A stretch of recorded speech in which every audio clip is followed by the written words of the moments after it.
Filozofia v prvom rade o tom, že ma to baví a že je to taká vášeň. Tak myslím, že filozofia ma naučila rozmýšľať a hľadať podstatu veci.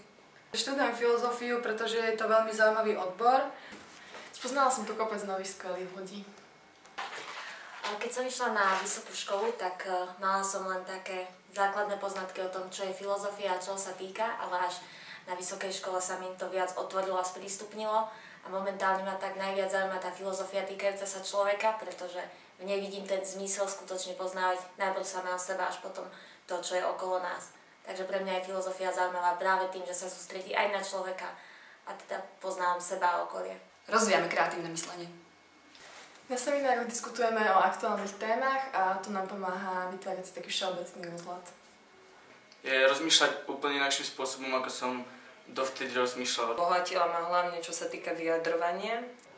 Som presvedčená o tom, že štúdium filozofie z nás spraví atraktívnych ľudí pre súčasný trh práce, tým, že sa tu učíme logicky a kriticky myslieť, analyzovať, flexibilne a adekvátne reagovať.